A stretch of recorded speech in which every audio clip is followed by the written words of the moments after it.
السلام علیکم every one. چلیے آج میں بات کرتی ہوں قرآن کتابی شکل میں کیسے آیا۔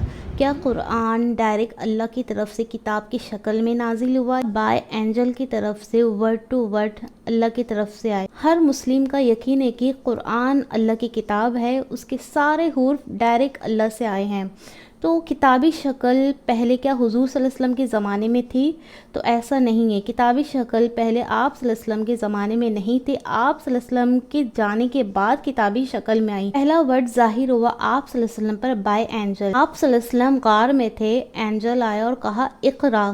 آپ صلی اللہ علیہ وسلم کو سمجھ میں نہیں آ رہا تھا میں کیسے پڑھوں، تو اینجل نے دوبارہ کہا اقرا۔ اقرا مینس پڑھو۔ اینجل کے تھرو آپ صلی اللہ علیہ وسلم کو سارا قرآن بائی ہارٹ یاد ہوا۔ پھر آپ صلی اللہ علیہ وسلم کے ذریعے صحابہ نے بائی ہارٹ قرآن یاد کیا۔ سبحان اللہ۔ آپ صلی اللہ علیہ وسلم کے جانے کے بعد بیٹل وار میں کئی صحابہ مارے گئے۔ اس طرح سوچنے لگے کہ اگر ہم سب مارے گئے تو قرآن آگے کی جنریشن کو کیسے سمجھ میں آئے گا، وہ کیسے پڑھیں گے اللہ کی کتاب کو۔ بات پہ صحابہ سوچنے لگے۔ پھر حضرت عمر رضی اللہ تعالیٰ عنہ کے صلاح و مشورہ سے کہ ہمیں یہ ایک کتاب بنانی ہوگی۔ اس ٹائم کافی لوگوں نے اعتراض کیا کہ نہیں، آپ صلی اللہ علیہ وسلم نے ایسا کچھ نہیں کہا ہے، لیکن جب حضرت عمر رضی اللہ تعالیٰ عنہ نے سمجھایا اگر ایسے ہی سارے صحابہ جاتے رہے دنیا سے تو نئی جنریشن کو قرآن کے بارے میں کچھ نہیں پتہ ہوگا۔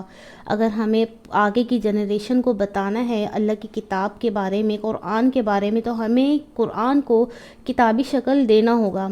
یہ بات لوگوں کو سمجھ میں آئی، اس طرح سے پروسیس شروع ہوا۔ حضرت ابوبکر صدیق کے ذریعے یہ پروسیس پورا کمپلیٹ ہوا اور کئی صحابہ نے اپنے اپنے حصے کے کام بانٹے۔ کسی صحابہ نے زبر کا کام لیا، کسی نے مد کا کام لیا، کسی نے صورتوں کو کام لیا کہ صورت کے کیا نام کون لکھے گا۔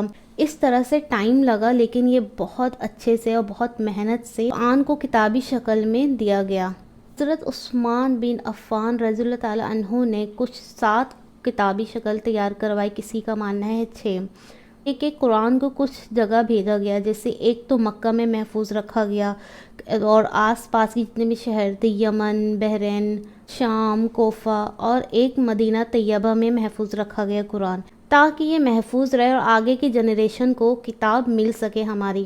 قرآن خاص ہے اور قرآن ایک خاص کتاب ہے، جو اس کو پڑھتا ہے وہ بھی خاص ہو جاتا ہے۔ قرآن ایک ایسی کتاب ہے جو ایک خاص فرشتے کے ذریعے ایک خاص رات میں ایک خاص نبی پر نازل ہوئی۔ صحابہ کے ذریعے ہمیں قرآن کتابی شکل میں ملی۔ جتنا شکر ادا کرنا چاہیے صحابہ کا کہ انہوں نے ہمارے لیے اتنا سوچا۔